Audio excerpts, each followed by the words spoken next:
Les vraies voix Sud Radio, 17h-20h, Philippe David, Cécile de Ménibus. 17h sur Sud Radio, c'est là que tout se passe, j'ai envie de vous dire. Philippe David, vous êtes d'accord avec moi? Je suis bien d'accord avec vous. Mais alors vous savez que j'ai entendu une chose... avez-vous le choix de toute façon? Bah non, j'ai pas le choix. Sinon après je subis toutes sortes de violences verbales, physiques. Non, je plaisante. Non, mais vous savez que j'ai entendu une chose incroyable en rentrant dans le studio. Non. Ah bah bon si. Sophie Gauguin qui me dit Françoise Degois m'a manqué. C'est la première personne qui me dit ça. Ouais. C'est absolument incroyable. La méchanceté, ça démarre bien. 17h04, vous commencez. Vous faites sortir le diable de sa boîte. Ça va vous tomber dessus. Épée. Mais épée, vous voyez. Il m'a dit un truc tout à l'heure. Il m'a dit quand je serai grand, je serai Françoise Degois. Et ça, je peux vous assurer que je m'en souviendrai de cette phrase. Ça ne peut pas commencer comme ça en fait. Parce qu'il me couvre de louanges. Gauguin aussi. Philippe Bilger quand je suis arrivé. Et Sophie. Moi aussi. Non mais vous êtes franche du collier, il n'y a aucun problème. Mais là, Sophie, bon, mais les trois là, il y a un souci. Quand il y a trop de louanges, il y a un souci avec vous. Je ne sais pas pourquoi, mais vous êtes tellement fourbe. Mais en fait. Ma chère Françoise, on a rarement l'occasion de faire des louanges et quand l'opportunité se présente, il faut la saisir. Oui, bien sûr, il faut les accepter, il faut les recevoir. Il faut les accepter. C'est ça. En tout cas, c'est bien grâce à vous. C'est bien grâce à vous que nous sommes là aujourd'hui et tous les jours de 17h à 19h. Et on vous remercie pour votre fidélité. Vous êtes de plus en plus nombreux à nous laisser des messages, à tweeter sur les vraies voix et merci beaucoup. Vous pouvez bien entendu nous joindre sur Twitter, Facebook, Instagram, TikTok et aussi sur cette plateforme de débat YouTube. Et on est ravis de vous accueillir dans cette belle maison Sud Radio. C'est bien ici chez vous. Allez, au sommaire de cette émission, le grand débat du jour à 17h30, l'OCDE qui pointe une baisse historique du niveau des élèves de notre pays. En mathématiques, les élèves français de 15 ans perdent 21 points entre 2018 et 2022 dans la nouvelle enquête PISA qui recule de 15 points en moyenne par rapport aux autres pays de l'OCDE. Et en réponse, le ministre de l'Éducation nationale, Gabriel Attal, entend faciliter le redoublement, remettre en place des groupes de niveau et réformer totalement les programmes, Philippe. Oui, et parlons vrai. Comment expliquer cette nouvelle chute historique puisque dans les classements PISA, il y a aussi Tim, ça va de mal en pis depuis des années. Est-ce que c'est un problème de moyens ? On met plus de 150 milliards par an dans l'éducation si on compte tout ce qui est donné, entre les régions, l'État, les communes, les départements. Est-ce que c'est un problème de méthode ? Est-ce qu'il ne faudrait pas revenir, au hussard noir de la République ? Tout pour le savoir et pas pour l'annexe. Venez nous donner votre avis au 0826 300 300. Et à cette question, PISA, la chute du niveau des élèves est-elle inéluctable ? Vous dites oui à 67%. Et notre expert du jour pour en parler, François Jarreau, sera avec nous, fondateur et rédacteur du du site Café Pédagogique. Et puis, le coup de projecteur des vraies voix, c'est à 18h30. Des bus lyonnais caillassés à Marseille. Un supporter nantais tué par un chauffeur de VTC près de la Beaujoire. Un éducateur agressé par le père d'un jeune joueur à l'INAS Montlhéry en Essonne. Ces dernières semaines l'ont encore démontré, le football alimente les rubriques faits divers autant que les pages sportives, Philippe. Oui, et est-ce que le football est en train de devenir fou ? On se rappelle l'entraîneur Fabio Grosso, qui n'est plus l'entraîneur de Lyon d'ailleurs, qui a failli perdre un œil avant le match OM-OL, qui va se jouer d'ailleurs à Marseille, sans les supporters lyonnais, ce sont les agressés qui sont sanctionnés, ce qui est absolument incroyable. Est-ce que vous comprenez que des parents qui vont tabasser, il n'y a pas d'autre mot, des éducateurs, ne soient pas plus durement sanctionnés ? Et comment peut-on accepter qu'il y ait des morts en marge des matchs comme dimanche dernier à la Beaujoire ? Le football est-il le miroir de notre société ? Vous dites oui à 52%. Vous avez peur d'aller au stade et d'ailleurs vous n'y allez plus parce que vous avez peur. Appelez-nous au 0826 300 300. Et notre expert pour en parler, Chérif Guémour, sera avec nous, journaliste à SoFoot. On vous souhaite la bienvenue. C'est les vraies voix jusqu'à 19h. Les vraies voix Sud Radio. Et ils seront bien sur le terrain ce soir. Ils sont tous titulaires. Philippe Bilger, ce soir, est avec nous. Gardien de but. Oui, bio-gardien. Oui. Président de l'Institut de la Parole. Ça va, Philippe? Vous avez mis vos crampons aujourd'hui? Oui. J'espère qu'il est meilleur au pied que Donnarumma, mais ça, c'est que mon point de vue. Qu'est-ce que c'est du racisme anti-italien? C'est incroyable. Il joue au centre. Au centre. Françoise Degois, éditorialiste Sud Radio. Non, je l'avais stopper. Oui, je vois très bien en numéro 10 si ça vous gêne pas. Françoise. C'est qui en numéro 10? Non, mais c'est le meilleur de l'équipe. Justement. Donc ça peut pas être ni vous, ni Philippe David. Donc c'est ça. Ça peut être éventuellement Cécile, éventuellement. Et notre arbitre, Sophie Gauguin, vice-présidente de la région Normandie. Bonsoir, Sophie. Sophie Gauguin va faire un carton. Oh, oui. Si elle est arbitre, carton. Généralement, quand il fait ça, il faut faire un silence derrière. Pour qu'il arrête. Ouais, c'est ça, pour qu'il se sente seul. Allez, 0826 300 300, ce numéro de téléphone que vous composez pour nous laisser des messages et nous appeler aussi. Et Johan sera avec nous dans quelques instants de Marseille. Bonjour Johan. Bonjour Johan. Johan, vous êtes là? Non, c'est Hakim, a priori. Ah bah c'est Hakim. C'est Hakim, pardon. Oui. Allez, Hakim, vous êtes sûr que vous n'êtes pas Johan? Non. Parlez tant qu'il court. Je sais que c'est à la mode de changer d'identité, mais c'est pas encore. Il est excellent, il est trop fort. On parle de quoi dans quelques instants avec vous, Hakim? Oui, je voulais passer un petit coup de gueule sur une minime. Il y a un petit échec d'intégration chez une partie de la jeunesse, notamment suite aux paroles. Alors, ça reste, il y a à confirmer parce qu'il y a une instruction en cours sur les paroles racistes qui ont été prononcées à l'endroit du jeune Thomas. Un roman sur Isère, oui. On en parle dans quelques instants. Vous bougez pas. En attendant, on écoute notre répondeur 0826 300 300. On écoute. Hello l'équipe de Sud Radio, Johan de Marseille, j'espère que vous allez bien. Je souhaitais réagir au propos de Philippe David sur la hausse du SMIC en France, notamment pour éclairer juste sur 2 autres chiffres. On a un seuil de pauvreté qui est à 1100 €, le SMIC à 1400 € et le revenu médian à 2000 €. On a un vrai problème de salaire en France et de politique salariale. Voilà, c'était juste mes petites remarques. J'espère que vous allez bien. Je vous embrasse et à bientôt. Et merci pour vos émissions et tout ce que vous faites. Merci à Johan. Merci beaucoup de nous avoir laissé ce message. Oui, c'était mon coup de gueule que 17% des salariés du privé en France sont au SMIC. Aujourd'hui, ça n'a jamais été aussi élevé et je trouvais ça dramatique hier. Si vous mettez ça, vous avez absolument raison. C'est ce que j'ai dit. Quel dommage. C'est-à-dire que j'aurais été là pour dire une fois que votre coup de gueule est super bien. Bon, mais il fait exprès, je crois. C'est en quinconce. Allez, tout de suite. Non, c'est un vrai sujet. Oui, parce que si vous mettez en parallèle. Ah oui, d'accord. Il y a un autre vrai sujet, c'est Hakim. Hakim qui est avec nous de Villeneuve-sur-Lot. Hakim est justement sur cet échec d'intégration que vous vouliez évoquer. Oui, je voulais évoquer ça parce que non seulement un jeune homme est mort, donc une bande de jeunes est venue tuer quelqu'un, mais ça leur suffit pas, manifestement. Donc, il y a une enquête en cours, il y a une instruction en cours qu'on respecte, et manifestement des paroles racistes ont été prononcées, et c'est des choses qui reviennent de temps en temps dans l'actualité. Moi, je regrette que des enfants nés en France, qui ont grandi en France, parlent de de leurs compatriotes de cette façon et du pays dans lequel ils sont. C'est pas facile. Bien sûr que la vie est difficile. Ça peut être un peu plus difficile quand tu t'appelles Karim ou Fatima, etc. Il y a des problèmes de discrimination. Encore que je pense qu'aujourd'hui, c'est quand même beaucoup plus facile d'être arabe en France ou noir en France qu'à 30, 40 ou 50 ans. Quoi qu'on en dise, même s'il y a des problèmes de discrimination. Et je pense surtout que quand on grandit dans un pays, les parents ont un rôle à jouer. Et ils doivent dire à leurs enfants d'honorer le pays dans lequel ils vivent. Les parents, c'est très important de dire à leurs enfants, votre pays, c'est la France. Ça n'est pas le pays d'origine. Vous pouvez fantasmer, idéaliser le pays d'origine, ça vous regarde, vous en êtes fiers, etc. Ok, très bien. Mais votre pays, notre pays, c'est la France. On n'en a pas d'autre. Et il faut apprendre à respecter le pays dans lequel on est. Et le deuxième point, si vous le permettez... On a très peu de temps, 5 secondes. Allez-y. J'espère que quand même, les gens du quartier de la Monnaie ont apprécié de voir tous ces policiers venus affronter ces néo-nazis qui sont venus pour faire. On sait très bien ce qu'ils sont venus faire et j'espère qu'ils ont apprécié que le service public de la police est descendu pour venir les protéger contre ces néo-nazis. Voilà. Ça, c'est vrai. Il a absolument raison. Merci beaucoup de votre témoignage. Mais vous restez avec nous pour le qui c'est qui l'a dit, évidemment. Oui, il m'inquiète. Il a l'air d'être fort. Il est fort, il est structuré. Il essaye d'être contradictoire. Trembler les vraies voix face à Hakim. Aujourd'hui, il faut être franc, l'opposition n'est pas très forte en face de lui. La méchanceté. Hakim, vous restez avec nous, bien sûr. Vous êtes notre vraie voix du jour. Vous allez jouer avec nous au qui c'est qui l'a dit. Dans un instant, les 3 mots dans l'actu. C'est avec Félix Mathieu et le réquisitoire du procureur.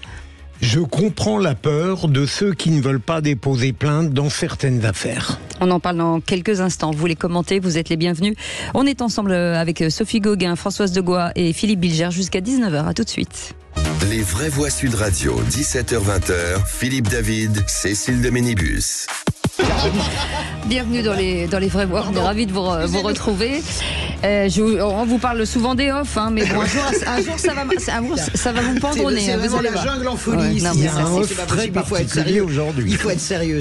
Non, mais vous êtes avocat général, vous devriez montrer l'exemple. Ici, je ne le suis pas. Non, mais je vais vous dire, je vais dire à l'antenne ce que je disais hors antenne, ce qui a fait rire tout le monde, alors que ça devrait pas. Je disais que j'estimais que Françoise de Gois était l'une des 3 meilleures éditorialistes de France. Ça a pas fait rire tout le monde. Ça a fait sortir de ses gonds les deux là. Parce que c'est la jalousie qui le meut. Oui, excusez-moi, vous voyez l'état dans lequel ça la met de boire un Vitel fraise.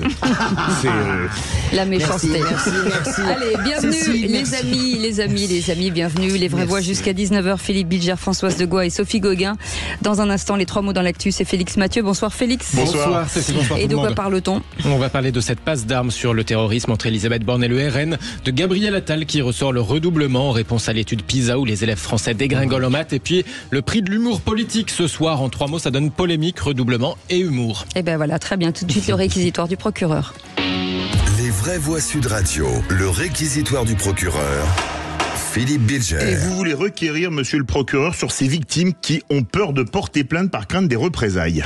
Oui, j'ai été informé, mais comme tout le monde, sur un site, du fait qu'un antiquaire qui participait à un jeu, une vente aux enchères, un nommé Bimier, a été agressé par quelqu'un qu'il a qualifié à juste titre de maghrébin. Il n'a pas répondu, il n'a pas riposté, et il a refusé de déposer plainte en disant: si je dépose plainte, immédiatement je serai accusé de racisme et par conséquent je m'en sortirai pas. Donc ça n'est pas alors qu'il l'avait traité de sale français, je crois. Voilà, ça n'est pas l'agression elle-même qui m'intéresse. Il y en a tellement dans la France d'aujourd'hui que ce ne serait même pas nécessaire. C'est le fait que certaines personnes, certains citoyens honnêtes et de bonne foi n'osent plus porter plainte à cause de ce risque. Françoise de Gois, la crainte des représailles. Il y a la crainte des représailles, mais c'est simplement pas lié pas des forcément. Représailles, le fait d'être accusé de racisme. Oui, mais j'entends ce que vous dites. Hein. C'est un cas, je pense que ça doit exister, mais ça me fait penser aussi au nombre de femmes, ça change un peu, qui n'osaient pas aller porter plainte pour viol parce que la crainte de ne pas être pris au sérieux. Je pense que la démarche de porter plainte, c'est quelque chose d'assez solennel quand même, hein, parce que ça veut dire que on ouvre une enquête. Si le procureur évidemment ouvre l'enquête, et c'est acté. C'est acté. C'est le nombre de femmes qui ne portent pas plainte contre leurs compagnons parce que elles ont peur des représailles alors qu'elles se font tabasser tous les soirs. Je sais sur quel plan vous voulez le mettre. Je n'arrive pas à dire au doigt mouillé que ça arrive souvent. Vous ne me suivez pas, François. Je vous suis malgré les éloges dont on vous a accablé. Eh bien, c'est pour ça, justement, parce que vous êtes certainement un des 3 meilleurs procureurs de France. Mais je pense qu'il y a le cas précis qu'évoque Philippe, et puis il y a l'ambiance globale sur l'idée qu'on peut être entendu dans une procédure sans crainte pour soi-même. Et ça, c'est grave. Ce que vous entendez en dehors du cas précis, on l'a vu aussi au Congrès des maires, où des maires portent plainte courageusement, mais sont parfois découragés par leur entourage de peur des représailles sur eux-mêmes ou sur leurs proches ou sur leurs agents. Peut-être ça, je peux entendre. Et ça, c'est nouveau. Ça, je peux entendre dans l'appréhension. Absolument. Merci beaucoup pour ce réquisitoire, monsieur le procureur. Tout de suite, les 3 mots dans l'actu. Les vraies voix Sud Radio.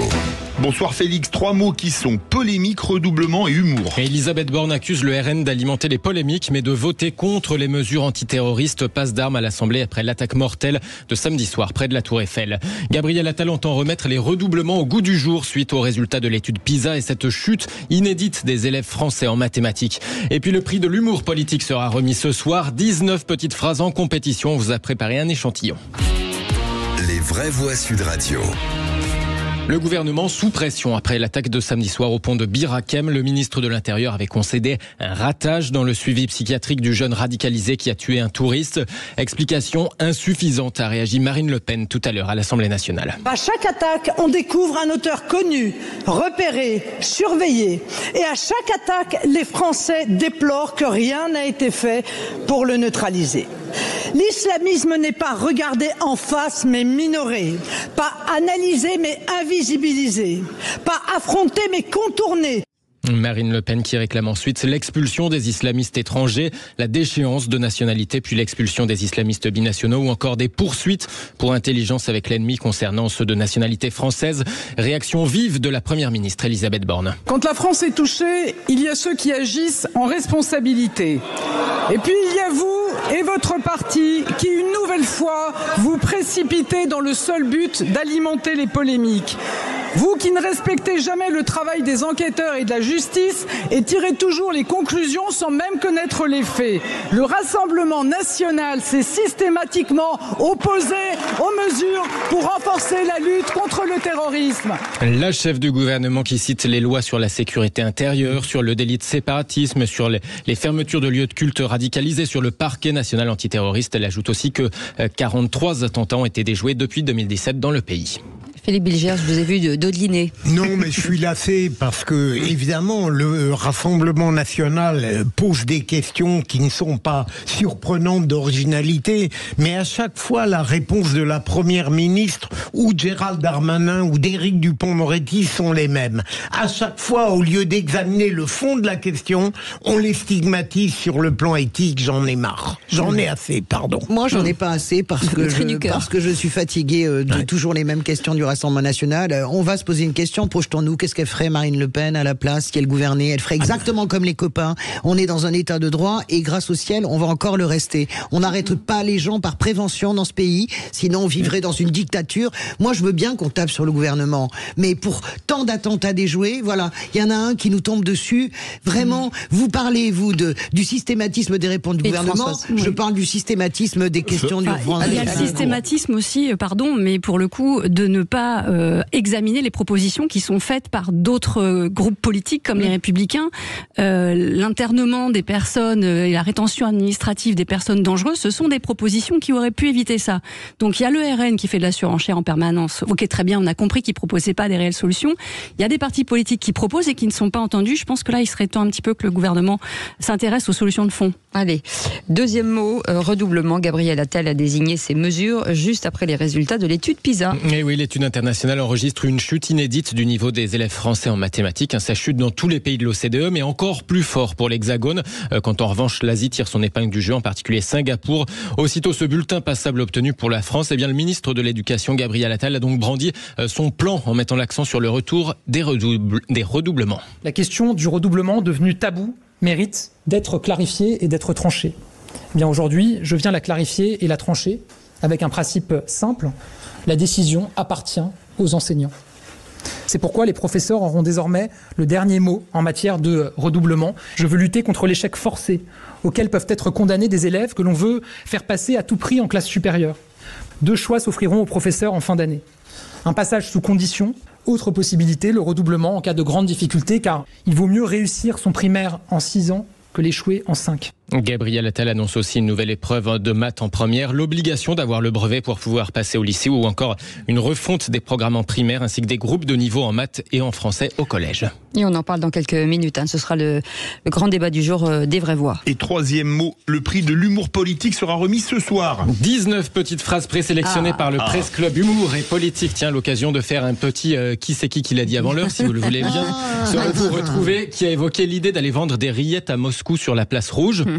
C'est pas Fillon? Eh bien, si, tout à fait. Il était interrogé sur ses liens avec la Russie. Si j'ai envie de vendre des rillettes sur la place Rouge, je vendrai des rillettes sur la place Rouge. C'est drôle. Et voilà, qui a dit, je cite, « Si vous pensez qu'il faut être un playboy en France pour être élu, j'ai quand même quelques contre-exemples. » Édouard Philippe. Bonne Exactement, réponse, Édouard Philippe sur Gaudien. TMC, interrogé sur son alopécie qui lui fait perdre ses cheveux et ses sourcils. Si vous trouvez que ça me fait une sale gueule, eh ben j'y peux rien. Parce que c'est la mienne, comme dirait Johnny. Et puis après, si vous pensez qu'il faut être playboy en France pour être élu, j'ai quand même quelques contre-exemples. Qui a répondu, excellent. Qui a répondu par ailleurs, je n'ai plus de voiture après avoir été comparé au roi Midas. Facile. Elle est parisienne. Les garages Midas, le roi Midas, eh bien c'était, allez je vous le donne en mille, la mère de Paris. Anne Hidalgo, en réponse, c'est pas drôle du tout. En réponse à un conseiller d'opposition. Elle n'existe vous, Madame Hidalgo, vous êtes l'anti-Midas. Tout ce que vous touchez, vous le transformez en plomb. Je n'ai plus de voiture, donc je ne sais pas du tout à quelle référence de Midas vous faites ici. Ça doit être culturel, Petite référence au garage Midas. Tiens, allez, une petite dernière pour la route. Il est moins... Comme Philippe David, c'est pareil. On y va. Il est moins connu, donc on va l'écouter directement. Un politique pas vraiment fan de la NUPS. NUPES, c'est l'anagramme de pneus. C'est creux, c'est plein de vent. Et après moins d'un an, c'est totalement lisse, ça ne tient c'est le plus sénateur. la route. Voilà. Et ça finira par crever. Voilà, c'est le sénateur Claude Malhuret. Claude Malhuret, sénateur Horizon de l'Allier. Exactement. Allez, vous restez avec nous. Merci beaucoup, Félix. Mathieu. Dans un instant, la suite des vraies voix. Et on retrouvera bien entendu notre grand débat du jour. Et on va revenir sur justement l'OCDE qui pointe dans son enquête PISA une baisse historique du niveau des élèves français en mathématiques. François Jarreau est avec nous, fondateur et rédacteur du site Café Pédagogique. Bonsoir, merci d'être avec nous. Bonsoir. La chute du niveau des élèves français aura-t-il des conséquences sur notre économie, selon vous ? Alors, c'est assez évident, c'est-à-dire que les compétences des adultes qui se construisent pendant la jeunesse, c'est le carburant de l'économie. On en parle dans quelques instants. C'est l'occasion pour vous de nous appeler au 0826 300 300. À tout de suite. Les vraies voix Sud Radio, 17h-20h, Philippe David, Cécile de Ménibus. Les vraies voix, c'est avec Philippe David tous les jours de 17h à 19h. Nous sommes ravis de vous retrouver avec des pains tout chauds, tout bons, tout croustillants. Philippe Bilger est avec nous, Françoise Degois, Sophie Gouguin, vice-présidente de la région Normandie, et vous au 0826 300 300. On sera ravis de débattre avec vous. Tout de suite, le grand débat du jour. Les vraies voix Sud Radio, le grand débat du jour. Le collège ne parvient plus à élever suffisamment le niveau de nos élèves. Les résultats PISA qui nous parviennent ne font qu'appuyer ce constat. Au collège, il faut qu'on passe des pansements à l'électrochoc. Les réformes se sont empilées, on ne sait pas expérimenter vraiment sur les méthodes qui fonctionnent. Qu'est-ce qu'on observe aujourd'hui ? Que le collège, c'est le moment du décrochage. On a un rapport à l'effort que représente apprendre les mathématiques, c'est un effort, et cet effort-là, il faut le cultiver. Mon objectif est très clair, refuser le déni et lutter contre le risque de fracture scolaire. Et donc l'OCDE qui pointe une baisse historique du niveau des élèves français en mathématiques. Les élèves français de 15 ans perdent 21 points entre 2018 et 2022 dans la nouvelle enquête PISA, un recul de 15 points. En réponse, le ministre de l'Éducation nationale, Gabriel Attal, entend faciliter le redoublement, remettre en place des groupes de niveau et réviser forcément les programmes. Philippe. Oui, et parlons vrai. Est-ce que vous comprenez cette chute, cette nouvelle chute du système éducatif français dans un des deux grands classements internationaux? C'est la faute à qui? C'est la faute au fait que 18% des élèves arrivent en 6e sans savoir lire, écrire, compter? C'est la faute au collège unique qui a été mis en place sous Giscard? Donc ça date un peu. C'est la faute à qui? C'est la faute à quoi? Le manque de moyens ou pas? Vous êtes enseignant, vous avez des enfants scolarisés, venez témoigner au 0826 300 300. Et à cette question, PISA, la chute du niveau des élèves est-elle inéluctable? Vous dites oui. Et vous êtes très pessimiste, à 70%. Et on va en parler avec notre invité François Jarreau, qui est avec nous, fondateur et rédacteur du site Café Pédagogique. Bonsoir, cher monsieur, merci d'être avec nous en direct sur Sud Radio. Donc, l'éducation va mal, l'éducation nationale va mal, Philippe Bilger. Oui, alors là, pour répondre le plus rapidement possible à la question de Sud Radio, je dirais que la chute n'est pas inéluctable, mais ça me conduirait à parler de toutes les instances qui doivent participer à l'amélioration de l'école. Et j'entends par là d'abord, évidemment, la structure familiale et le rôle des parents. Mais sur l'école elle-même, je ne veux pas anticiper un peu trop sur ce que dira notre invité, mais moi je considère que les propositions de Gabriel Attal vont dans le bon sens. Et quand on regarde un peu les systèmes européens ou ailleurs, on constate que par exemple pour Singapour ou l'Estonie, il y a un certain nombre d'éléments stables, constants, qui montrent pourquoi l'éducation réussit dans ces pays. D'abord, évidemment, une décentralisation. Deuxièmement, l'importance donnée au rôle des lycées et des collèges, la stabilité politique, et puis bien sûr, ce qui n'a jamais existé en France, un objectif clair, qu'on sert avec patience au fil des années. Et je termine là-dessus. J'ai entendu ce matin sur Sud Radio une question très intéressante au sujet. Un auditeur intervient et le syndicaliste enseignant qui était là, bien sûr, désapprouve le projet gouvernemental et dit à propos des classes de niveau, ah oui, mais les mauvais vont perdre l'estime d'eux-mêmes. Mais est-ce que la philosophie scolaire n'est pas clairement ancré là? Est-ce qu'il faut se préoccuper absolument de l'estime de soi des médiocres ou éviter de noyer les meilleurs dans un naufrage général? C'est une question que je pose. Moi, je voudrais d'abord dire que vous prenez l'exemple Singapour, l'Estonie, très bien, 3 ou 4 millions d'habitants, ce n'est nullement comparable à ce qu'est la France et à ce qu'est la France dans sa diversité culturelle. Deuxième point, je parle beaucoup avec les professeurs, les véritables spécialistes, et je pense que monsieur, notre invité de Café Pédagogique pourra me le dire. Je pense à quelqu'un comme Christophe Chartreux, prof toujours que j'aime beaucoup, qui est assez de gauche dans sa façon d'aborder, mais qui dit ça sert à rien, comme beaucoup de syndicalistes, ça sert à rien de relancer des choses qu'on a déjà faites et qui ne fonctionnent pas. Deuxième point, qu'est-ce que vous faites dans les collèges de zones défavorisées? Vous allez avoir une quarantaine ou une cinquantaine d'élèves qui redoublent. Qu'est-ce que vous en faites? Les collèges sont déjà surchargés et ces pédagogues comme Christophe Chartreux, mais certainement aussi notre invité, disent la réalité, c'est que notre vrai sujet, c'est pas ça. Notre sujet, c'est la refonte des programmes. Notre sujet, c'est d'avoir des collèges qui dépassent pas 150 élèves. Notre sujet, c'est d'avoir des lycées qui ne dépassent pas 400 élèves pour mieux enseigner. Donc, l'idée générale, c'est que j'ai l'impression qu'avec du vieux, il fait du neuf et que la réalité, c'est comme si Macron gouvernait pas depuis 6 ans déjà. Sophie Gauguin. Oui, c'est le seul point avec lequel je suis d'accord avec Françoise. Enfin, il y a quand même un bilan de 7 ans qui est catastrophique et c'est pas faute d'avoir fait des propositions. Après, franchement, j'espère qu'on a collectivement honte de ce résultat. Parce que c'est un résultat global et il faut arrêter d'être dans la technique en se renvoyant la balle de qui est responsable. Sur les collèges, sur la taille des collèges. Mais non, parce qu'ils ferment en dessous de 150. Dans la vraie vie, ils ferment, il y en a plus et on a un problème de. Non. Ils disent qu'il je vais aller au bout de mon raisonnement parce que le but c'est qu'est-ce qu'on veut faire de l'école et c'est quoi la stratégie qu'on porte. Dévaloriser les plus en difficulté, mais en fait c'est le global qui est dévalorisé. Moi, ce sont les enfants qu'on sacrifie là. Il a raison le monsieur de dire que finalement c'est l'avenir de la France qui est en danger avec ces résultats. Et on en est tous responsables à chacun des échelons, et tant qu'on aura ce mépris sur les métiers de la main, les mathématiques, je suis désolée, que ce soit un électricien, un charpentier, ce sont des gens qui sont très forts en géométrie, en maths, en algèbre. Mais on les a pas valorisés, ces gens-là, et aujourd'hui encore.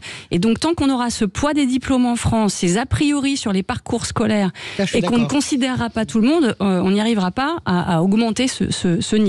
Et les meilleurs se sentent aussi dévalorisés parce qu'un résultat comme celui-là, je peux vous dire qu'il touche tout le monde. Ah oui. Et l'étudiant qui est beau, il dit mais alors je vaux quoi aussi moi? Et les enfants du primaire, j'ai une fille de 10 ans, elle me le dit.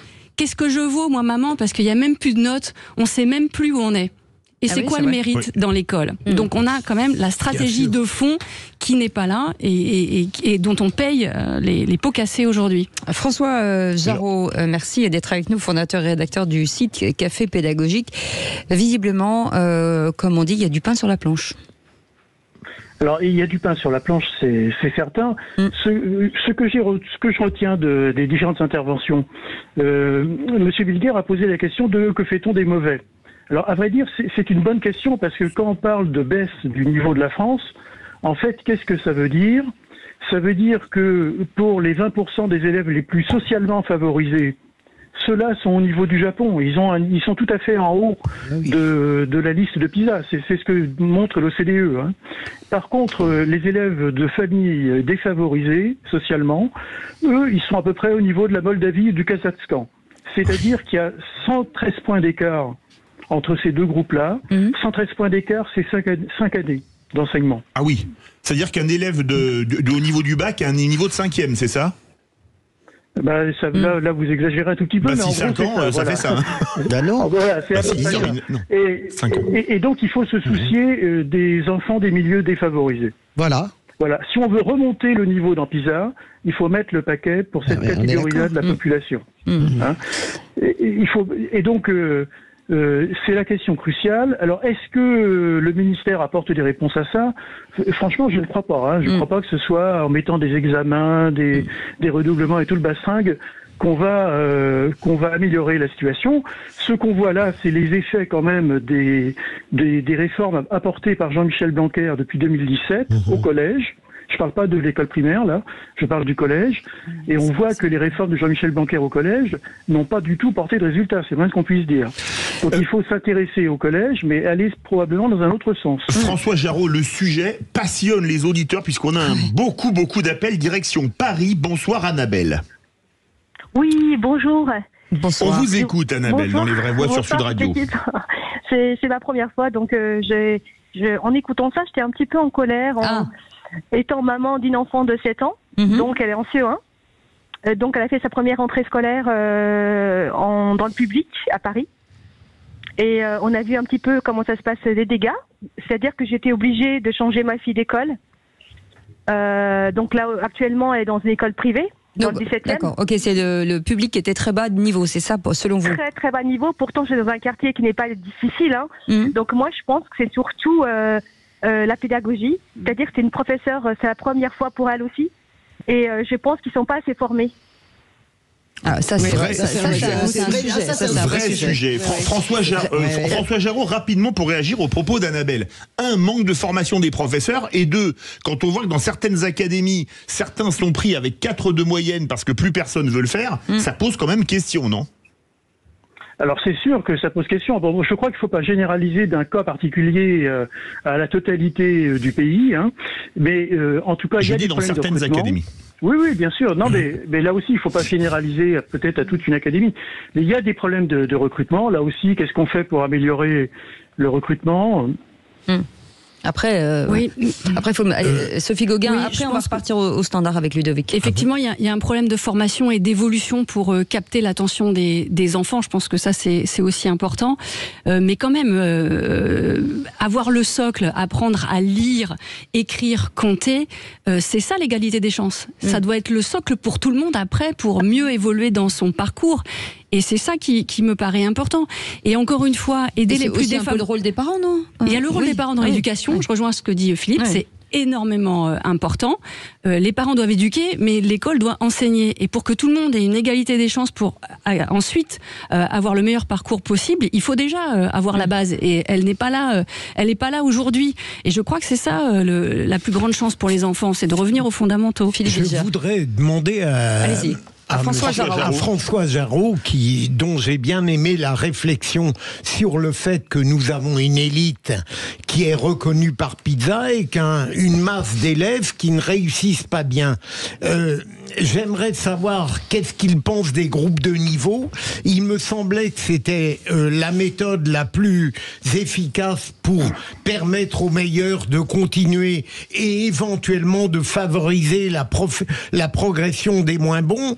Mais peut-être ai-je tort et au fond, est-ce qu'au fond ça n'est pas la politique en général sociale qui permettrait aux moins bons de progresser, parce que la source du mal se trouve aux origines éducatives et familiales. François Jarreau. Alors, sur les groupes de niveau, il y a quand même beaucoup de travaux qui ont été réalisés et il y a des pays qui les pratiquent. C'est effectivement efficace quand c'est des groupes de compétences dans certaines disciplines, sur certains moments. Mais par contre, quand c'est organisé en classe de niveau, là, on peut dire qu'on aggrave beaucoup la situation et on fait échouer beaucoup plus les élèves. Dans notre histoire, dans l'histoire de l'école française, on a beaucoup pratiqué les classes de niveau. Donc on peut quand même craindre qu'en lançant le slogan des groupes de niveau, on revienne aux classes de niveau qu'on a connues précédemment avec tous ces effets négatifs. Allez, après on part au standard. Sophie Gauguin, parce qu'elle a très envie de réagir. Oui, mais je suis le produit d'une classe de niveau. On était mélangés, on était plus nombreux qu'aujourd'hui, donc je suis pas du tout d'accord avec votre constat. J'ai une question question moi, à poser Après, il faut qu'on parte au standard. Justement, à notre invité, parce que j'ai vu les propositions de Gabriel Attal, je repose ma question. Qu'est-ce qu'on fait dans les zones où les enfants sont dans de telles difficultés que vous avez à avoir 40 ou 50% de redoublement? Qu'est-ce qu'on fait pour ces enfants? Qu'est-ce qu'on fait pour les classes populaires défavorisées? Et troisième point, qu'est-ce que vous faites pour les élèves? J'ai vu ce que proposent des classes passerelles quand vous n'avez pas le brevet pour rejoindre le lycée. Mais comment on forme les professeurs pour éduquer ces élèves-là? C'est un vrai sujet. Moi, je vais vous proposer des mesures absolument révolutionnaires et auxquelles personne n'a jamais pensé. Ce qu'on peut faire, par exemple, c'est déjà faire en sorte que chaque enfant mange à chaque repas. Voilà. Parce que ce que montre PISA, c'est qu'en France, 10% des enfants sautent au minimum un repas par semaine. Ouais. Et deuxième chose révolutionnaire, mettre un prof devant chaque élève. Et on sait que justement dans les quartiers défavorisés, dans les écoles défavorisées, on en est très loin. Allez. Là encore, s'il y a... Attends, excusez-moi, parce que je voudrais le signaler, parce que c'est quand même quelque chose qui est unique dans ce PISA-là. Pour la première fois, l'OCDE a quand même pointé un problème de gestion du système éducatif français. C'est que 67% des principaux et des proviseurs interrogés pour l'enquête PISA, donc dans le second degré, signalaient qu'il manquait d'enseignants. On n'a jamais vu ça. Il n'y a que le Cambodge qui fait pire que nous. Allez, 0826 300 300, Ludovic qui est avec nous de Charente-Maritime. Bonsoir Ludovic. Bonsoir Ludovic. Bonsoir les vraies voix, bonsoir à tous, merci de me prendre.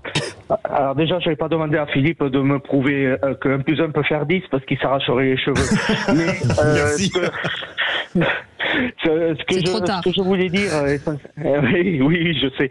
Ce que je voulais dire, bon, je vais rejoindre ce qui a déjà été évoqué. L'école a un devoir d'instruire et il doit absolument, reprendre les bases fondamentales dans la lecture, l'écriture, les mathématiques, un cadre, voilà, et retrouver aussi l'autorité de l'enseignant, qui est très important, avec notamment le respect, que les enseignants aussi retrouvent une forme de vocation dans le recrutement. Il n'y a plus. L'école doit élever le niveau, élever la réflexion de l'enfant, mais là on constate depuis plusieurs années un nivellement par le bas, et c'est en effet catastrophique. Vous avez des enfants, Ludovic? Oui, j'ai 2 enfants. Je les ai élevés en leur parlant de méritocratie également. Donc le travail est récompensé, si je puis dire. J'ai apporté aussi un cadre. J'ai suivi leur éducation scolaire, si je puis dire, également. Et l'idée des classes passerelles, pour moi, n'est pas une mauvaise idée en soi, puisqu'elle pourrait permettre à un enfant qui est un peu en retard de le réintéresser à certaines matières ou à certains projets, etc. Et après, pourquoi pas réintégrer aussi au niveau général. C'est vrai. Et enfin, se pose peut-être également les écoles privées. On a l'impression que c'est plus réservé à une élite et qu'on a abandonné également le système éducatif, qu'on a cassé, les notes remplacées par les couleurs, le baccalauréat, il n'y a plus de filière, etc. Bougez pas, Ludovic. Ce n'est plus possible. Bougez pas, merci de votre témoignage. Hakim voulait intervenir aussi. Et vous êtes prof. Oui. Alors il nous reste très peu de temps, Hakim, pardon. D'accord, très vite. Je vais aller d'un mot, c'est l'aide aux devoirs. Vous savez, on a parlé des parents. Tous les parents ne peuvent pas aider les enfants, c'est pas vrai. Que ce soit au collège ou que ce soit en école primaire, même s'il y a des parents qui ont de la bonne volonté, qui encouragent les enfants, on peut pas tous aider aux exercices de mathématiques ou un exercice de composition. Et je pense qu'une des pistes de réflexion, c'est comment faire pour l'aide aux devoirs. Là, il y a quelque chose à faire. Et puis 2, si vous voulez, dans la formation des instituteurs aussi, il faut voir si le gars est titulaire d'une licence de mathématiques ou de sciences physiques. Je pense qu'il va quand même transmettre sa passion pour les sciences. S'il est titulaire d'une licence de lettres, je pense que son amour des mots, il va pouvoir le transmettre. Mais si c'est d'autres licences, je ne sais pas. C'est peut-être aussi un petit peu plus compliqué. Mais l'aide aux devoirs, c'est très important. C'est super. Merci beaucoup. Tout le monde ne peut pas aider les enfants. Merci beaucoup, en tout cas, Hakim. Vous restez avec nous dans un instant. Merci beaucoup, François Jarraud, d'avoir été avec nous, fondateur et rédacteur du site Café Pédagogique. C'est vrai qu'il nous manque un petit peu de temps. Vous étiez très nombreux à nous appeler. Hakim, je vous trouve bien trop intelligent pour le qui c'est qui l'a dit. Mais je pense que vous allez les torpiller, j'allais vous dire. Allez, vous restez avec nous. On revient dans un instant. Merci de votre fidélité aux Vraies Voix jusqu'à 19h. Les Vraies Voix Sud Radio, 17h-20h, Philippe David, Cécile de Ménibus. Bienvenue dans les vraies voix avec nos vraies voix du jour qu'on est ravis d'accueillir aujourd'hui avec Philippe Bilger qui était avec nous, Françoise Degois et Sophie Gauguin. Et si effectivement l'enquête PISA est descendue bien bas, et ben le qui c'est qui l'a dit, je crois que là on est en négatif. Allez, à tout de suite. Les vraies voix Sud Radio, le quiz de l'actu. Et nous sommes avec Hakim. Hakim, vous avez révisé, j'espère, parce que c'est vous qui allez répondre en premier aux questions. Et si vous n'avez pas la bonne réponse, ce sont nos vraies voix qui prennent le relais. Alors écoutez bien. Qui c'est qui l'a dit au sujet de l'attentat de samedi? La psychiatrie à bon dos. Ah bah oui. Gérald Darmanin. Non. Marine Le Pen. Non. Marion Maréchal Le Pen. Bardella. Non, pas le même parti. Ah bon, c'est pas possible. La psychiatrie à Bordeaux, Éric Ciotti. Retailleau. Bonne réponse.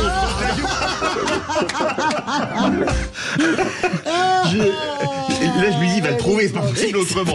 C'est un demi-point. On a passé toute la liste. Mais François, vous exagérez. Qui c'est qui l'a dit? Juste. Qui c'est qui l'a dit au sujet de l'attentat de samedi soir? Ce n'est jamais la faute de Monsieur Darmanin aux yeux de Monsieur Darmanin. Oh, ça c'est... Hakim. J'aurais dit... Non, j'allais dire Bompard, mais ça peut pas être ça. Non. Non. Bardella. Marion Maréchal. Zemmour. Non. Chenu. Non. C'est pas possible. Marion. Non. Je l'ai déjà dit, Marion. Ah, vous l'avez dit, oui, mais moi je dis Maréchal. On perd du temps. C'est un jeune. Un jeune qui ne quitte pas la maison. Tanguy. Bon, voilà. Françoise Degois était la plus rapide. Elle était la seule en l'occurrence. Allez, qui c'est qui l'a dit? Attention, aujourd'hui, le devoir d'Emmanuel Macron est de tout faire pour que Madame Le Pen ne lui succède pas. Or, je considère qu'il ne l'a pas fait. Alors, ce n'est pas un politique. Mais c'est quelqu'un qui parle beaucoup à l'oreille des politiques. Ah ben c'est... Ça y est, je le visiteur devine. du soir. Oui, un visiteur du soir, c'est ça. Je peux répondre? Non, Hakim. Là, je réfléchis, je vois pas. Je dirais Féminck. Bonne réponse à la main. Je viens de le dire. Non, 2 points pour moi. Non, mais un point partout. Non, mais ça les met en transe. Non, effectivement, 2 points pour Philippe parce qu'elle tente de tricher. Mais c'est pas vrai, un point partout. Mais je l'ai dit, Minck. Mais moi aussi, je l'ai dit. Oui, mais vous l'avez dit bien après. Ne commencez pas le sujet d'après. Sur le foot. Non mais la cour d'école. Oui. Vous voulez qu'on vous mette au coin? C'était la cour des comptes à l'origine, mais c'est la cour des comptes. D'accord. Qui c'est qui l'a dit? On est à 3 partout. Je suis la porte-parole d'un racisme anti-blanc dans notre pays qui est invisibilisé, nié et même toléré. Le racisme anti-blanc est un racisme qu'on ne veut pas voir. Je sais. Hakim.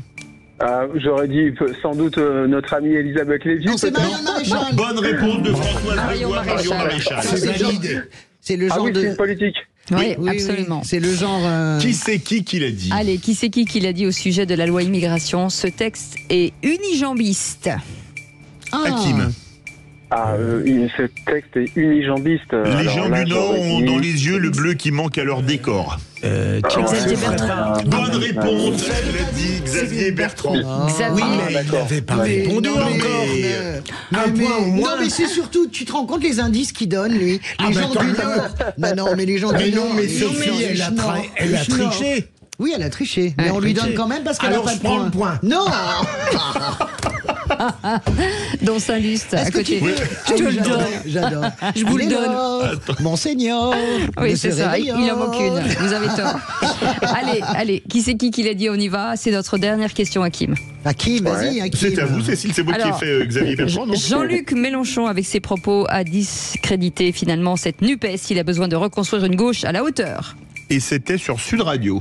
Alors, je sais pas. Sur le film. Il aime la bonne viande. Comment il s'appelle? Ah non, il va pas dire ça. Tu l'as pas dit. Mais si, non. J'ai deviné qu'il ne savait pas. C'est pas t'as deviné qu'il savait pas la dernière fois. Vous m'avez envoyé un point parce qu'il avait pas répondu. Moi, je suis correct. C'est honteux. On était sur le gong. Allez, alors, ça fait point à Philippe Bilger. Donc 3 points. Allez, bravo. vous pouvez m'applaudir aussi. Hakim, c'est bizarre. Merci beaucoup. Merci. Bon, Hakim, vous qui êtes enseignant, il faut travailler le qui c'est qui l'a dit. Ah non, mais il est très bien. Vous êtes formidable, Hakim. Merci beaucoup. Pas de problème, on fera mieux la prochaine fois. Mais oui, mais vous êtes parfait. Allez, vous bougez pas. Dans 10 minutes, juste après le clic, le tour de table de l'actu avec vous. Philippe, on parle de quoi? Oui. Avec Françoise, on parle de quoi? On parle de Crépol avec ses nouveaux éléments qui jettent le trouble. On parle d'un jeune mannequin extraordinaire. Et avec vous, Sophie Gauguin? On parle des bénévoles exemplaires pour la collecte alimentaire. Magnifique. C'est dans un instant et on fait une petite pause. À tout de suite, les vraies voix jusqu'à 19h. C'est dingue ça, qu'on m'empêche de faire des trucs, c'est fou ça. Allez, les vraies voix jusqu'à 19h avec Philippe Bilger, Françoise Degois et Sophie Gauguin. Et avec Philippe David, on est ravis de vous accueillir. J'en peux plus, moi, de la déliquescence de cette émission. Tous les jours passent, plus on se délite. Le top clic. Les vraies voix Sud Radio, c'est le top clic. Et un humoriste toulousain rencontre un franc succès avec une vidéo pour se moquer des Parisiens et des Jeux Olympiques de l'année prochaine. Plus de 3 millions de vues déjà pour cette vidéo signée Hugues Lavigne. Alors tout y passe. Les métros en panne, les vols à la tire, les rats, les prix et puis bien sûr les Parisiens eux-mêmes, souvent de mauvaise humeur. Il y en a qui bossent. Ouais, vous, on fait la marche quand on arrive de l'inverse de l'escalator. Putain de touriste de merde. Chez nous là. Un ticket de métro, please. Alors c'est 4 € le ticket, 200 €, 10 tickets, 1000 €, 20 tickets. Good morning, good afternoon. Il a son ticket, le roast beef. So it's not the good ticket. No, it's ticket for RER. Sous allemande. Oh, il y a un petit chat tout mignon. Non, en français, ça s'appelle un rat, connard. Voilà, et welcome in Paris. Plus de 3 millions de vues pour cette vidéo. Donc, alors, certains s'emballent déjà en commentaire sur le thème. C'est pas un sketch, c'est plutôt un documentaire sur la capitale. Bon, ça, je vous laisse juger. Faut sans doute pas exagérer. Cet humoriste toulousain, âgé d'une trentaine d'années, il avait déjà commis une précédente vidéo en imaginant des nageurs plongés dans l'eau peu ragoûtante de la Seine.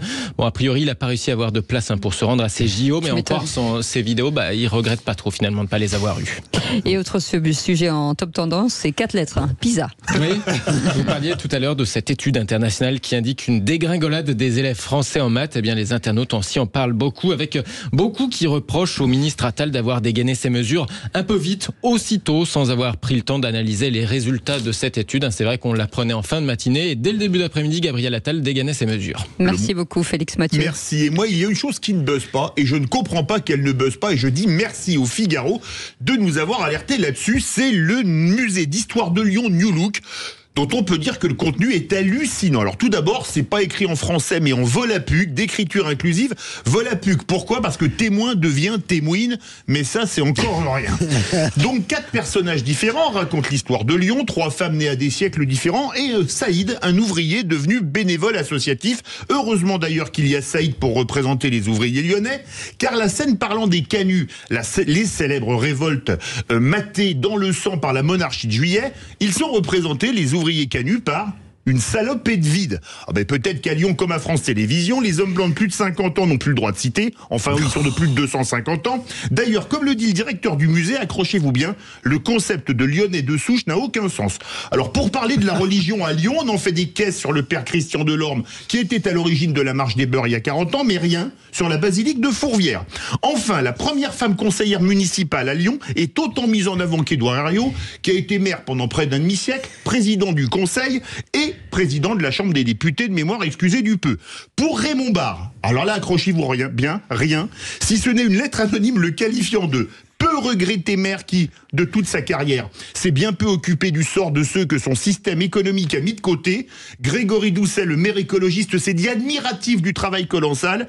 J'ai juste envie de mettre ma pierre à l'édifice pour rendre hommage à Jeanne Mouline, la grande résistante lyonnaise de la Seconde Guerre mondiale, si la mairie de Lyon est partante. Le ridicule ne tue pas, heureusement, Françoise Degois. Écoutez, je sais pas, parce que j'ai toujours un peu peur des lectures partielles du Figaro, je suppose, et j'espère pour Lyon qu'il n'y a pas que cela dans ce musée. On peut trouver... Peut-être pas pris tout le pire d'ailleurs, pour pas être trop long. À mon avis, je pense qu'il doit y avoir aussi des choses quand même exceptionnelles. Je peux pas imaginer qu'il n'y ait pas quelque chose sur les illuminations. Je peux pas imaginer qu'il n'y ait pas quelque chose sur Lyon, capitale de la résistance. Ça me paraît inimaginable. S'il n'y a pas ça, je dirais que votre coup de gueule mais vous arrêtez avec le fantasme de l'homme blanc de 50 ans qui est pourchassé, arrêtez d'avoir peur qu'on vous casse. Non mais c'est pas moi qui le dis, c'est la patronne de France Télévisions. Oui, mais arrêtez d'avoir peur d'être castré, je vous en prie, le monde change. C'est l'autre moitié du ciel, ce sont les femmes. Bon, c'est très bien qu'on mette en avant la première première femme élue, c'est pas mal. Oui, mais par rapport à Édouard Herriot, la même place, c'est rien sur Raymond Barre. Je vous rappelle, oui, après, Raymond Barre est un personnage un peu, qui restait un peu, pas aux marges de l'histoire, mais il a un peu mal fini. Mais même si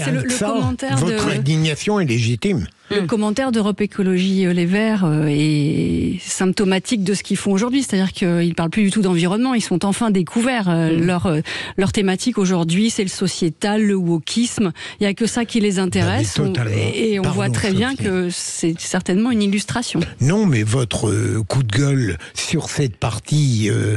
puisqu'apparemment Françoise a d'autres informations. Je pose la question, j'espère. Je ne connais pas ce musée, je ne savais pas qu'il existait. Moi, je fais une confiance absolue aux indignations de Philippe David. Moi, non, justement, absolument pas.